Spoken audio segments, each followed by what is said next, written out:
Hai orang yang mengatakan Az-Zaitun tidak berguna bagi masyarakat Indramayu. Hai yang mengatakan itu, datang ke sini diundang dan baik-baik. Nanti kita gelarkan karpet merah supaya paham peradaban umat manusia. Bismillahirrahmanirrahim. Teman-teman, alhamdulillahirrabbilalamin. Kita bersyukur teman-teman karena hari ini barusan saya mendapatkan kabar bahwa pihak MUI sudah membentuk tim. Ya, pihak MUI sudah turun tangan membentuk suatu tim untuk menyelidiki, menginvestigasi, serta mendatangi secara langsung Mahat Al-Zaitun dan mengumpulkan orang-orang yang berkompeten untuk menyelidiki kasus ini. Itu tidak mudah sebenarnya. Meskipun banyak orang yang cerdas, namun di dalam bidang ini kita harus hati-hati dan perlu juga sebagai seorang muslim apabila memiliki tanggung jawab seperti orang-orang di MUI. Tidak boleh sembarangan karena lawannya berat. Karena Al-Zaitun ini backingannya dari orang-orang berpengaruh di Indonesia, tokoh politisi begitu. Baik, coba kita langsung baca beritanya bagaimana MUI ini membentuk tim untuk melakukan investigasi, penelitian, dan mengkaji Al-Zaitun secara detail, secara keseluruhan. Oke teman-teman, coba kita langsung baca. Ini beritanya dari tribunjabar.id, di mana MUI Pusat bentuk tim khusus untuk selidiki Mahat Al-Zaitun yang kontroversial. MUI Indramayu siap membantu. Jadi MUI Pusat sudah bekerja sama dengan MUI Indramayu untuk mengusut secara tuntas keseluruhan dari penyimpangan penyesatan yang dilakukan oleh Mahat Al-Zaitun. Top! Ini baru keren ini ya teman-teman. Laporan wartawan tribun.com Handika Rahman, tribunjabar.id Indramayu, Majelis Ulama Indonesia, MUI Pusat membentuk tim untuk meneliti dan menggali informasi tentang Mahat Al-Zaitun Indramayu. Luar biasa. Tim khusus ini disiapkan pasca pondok pesantren yang dipimpin oleh Syekh Panji Gumilang. Syekh yang amat beramat terhormat Panji Gumilang tersebut terus menuai kontroversial di media sosial. Wajib diusut, wajib diselesaikan, dan wajib ini untuk dirubah segera untuk dikeluarkan fatwa dari MUI beserta Kementerian Agama. Mulai dari soal pelaksanaan salat Idul Fitri yang bercampur antara jemaah laki-laki dan perempuan, azan nyeleneh hingga nyanyian salam lagu rohani Yahudi. Dalam hal ini tim khusus yang dibentuk MUI Pusat itu sudah bergerak dan melakukan rapat koordinasi. Masya Allah teman-teman. Saya sangat senang nih membaca berita ini. Jujur saya sangat senang ya, karena dari perjuangan kita selama ini akhirnya pihak MUI tidak tinggal diam dan gercep untuk membentuk tim. Top MUI. Pembentukan tim tersebut turut dibenarkan oleh Ketua MUI Kabupaten Indramayu, Kiai Haji Syatori, saat dikonfirmasi Tribun Cirebon.com pada hari Rabu kemarin. Kiai Haji Syatori mengatakan tim tersebut diinisiasi oleh MUI Pusat secara langsung dengan melibatkan unsur-unsur terkait. Dalam hal ini, MUI Kabupaten Indramayu selaku MUI Daerah Pusat siap bekerjasama memberikan informasi yang diketahui. Informasi yang diketahui sampai sekarang saya tidak tahu. Kalau informasi awal yang dikatakan oleh MUI Indramayu bahwa Al-Zaitun itu adalah ponpes yang eksklusif. Kok bisa ada Islam eksklusif? Na'udzubillah. Itu kan Az-Zaitun. Az-Zaitun itu pondok pesantren yang eksklusif. Jadi kami warga masyarakat Indramayu sesungguhnya ya tidak aneh dengan perlakuan Az-Zaitun tentang apapun. Sebab memang Az-Zaitun itu tidak sama dengan kita-kita syariat. Islam Az-Zaitun itu tidak sama. Oleh karena itu Indramayu tidak merasa bangga, tidak merasa keberadaan Az-Zaitun itu luar biasa, tidak. Sebab seolah-olah walaupun keberadaan di Indramayu, tapi masyarakat Indramayu tidak pernah membanggakannya. Nah, bicara tentang sholat itu dilakukan seperti itu sekalipun bicara sah saja gitu. Hanya tidak sesuai dengan syariat-syariat yang dilakukan oleh kita.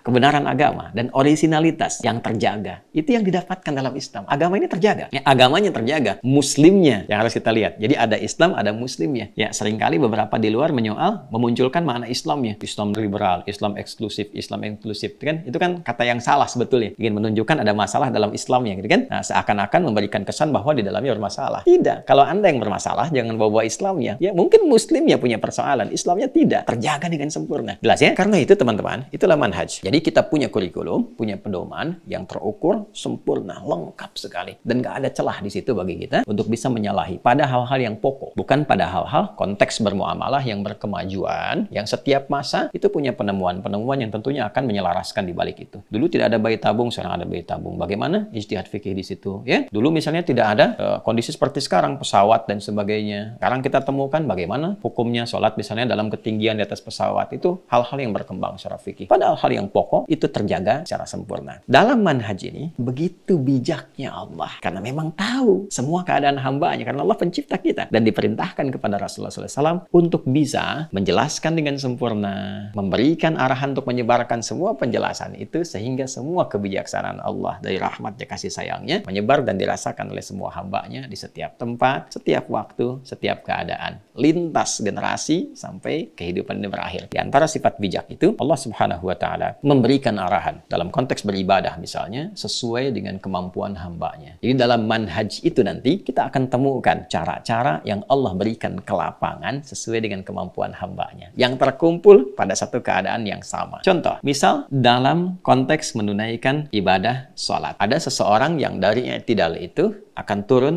ke sujud misalnya. Ada yang tak mampu dengan telapak tangan karena ada persoalan. Maka diberikan kesempatan turun dengan lutut terlebih dahulu. Ya, dalilnya misal di Abu Daud nomor hadis 838 dari sahabat Wa'il bin Hujr. Silahkan dahulukan lututmu sebelum telapak tanganmu. Tapi kalau lutut bermasalah, silahkan dahulukan telapak tangannya. Jelas hadisnya misalnya di kitab yang sama. Di Abu Daud nomor hadis 840 sampai 841 dari sahabat Abu Hurairah radhiyallahu taala anhu. Maka yang tak mampu ada persoalan dengan lutut silahkan gunakan telapak tangan. Tapi perhatikan, ketika dinilai seorang hamba ya belum tentu punya kemampuan untuk melakukan pada satu cara yang sama, diberikan alternatif sesuai kemampuannya dan dikunci itu. Udah, segini saja. Karena hamba kalau nggak bisa yang ini, bisa melakukan yang ini. Nggak bisa pakai telapak tangan, bisa pakai lutut. Dan nggak usah menyalahi dari dua itu. Silahkan pilih, mau pakai telapak tangan atau pakai lutut. Yang salah yang pakai kepala duluan. Ya kan? Ya, jelas ya? Kami memang dari MUI Kabupaten juga dimintai perwakilan. Ada 2 orang katanya. Kiai Haji Syatori menyampaikan 2 orang itu masing-masing adalah Kiai Haji Mahfudz yang merupakan kepala Kemenak saat berdirinya Mahat Al-Zaitun. Oke, jadi ada orang yang sedikit terlibat di dalam Mahat Al-Zaitun. Good. Serta perwakilan lainnya adalah Haji Juwendi, lanjut Kiai Haji Syatori. Beliau merupakan tokoh agama yang pernah menginap di Mahat Al-Zaitun. Jadi 2 orang ini sudah pernah berkecimpung di dalam Al-Zaitun. Keren. Jadi agar penelitian ini lebih lancar lagi ke depannya. Ya, semoga bisa segera diusut dan semoga segera ditindak tegas. Itu siapa namanya? Panji itu. Panji Gumilang itu. Karena apa? Penyelewengan atau penyimpangannya sudah tidak dapat ditoleransi kalau menurut saya. Ya. Oke, beritanya cuma segitu ya teman-teman. Yaitu di mana pihak MUI Pusat sudah turun tangan. Ya, dan semoga kita segera mendapatkan informasi apa yang akan menjadi temuan dari MUI Pusat ini. Ya, semoga investigasi ini berjalan lancar dan semoga tidak dirahasiakan, melainkan dilakukan secara publik kalau perlu, mengajak ustadz-ustadz atau ulama-ulama yang telah bersuara di media sosial. Contohnya, tidak usah jauh-jauh, panggil Ustadz Adi Hidayat saja. Satu orang itu sudah cukup keilmuannya untuk memberantas apa yang menjadi faham-faham, menyimpang, tidak benar, sesat yang dilakukan oleh Panji Gumilang di Mahat Al-Zaitun itu.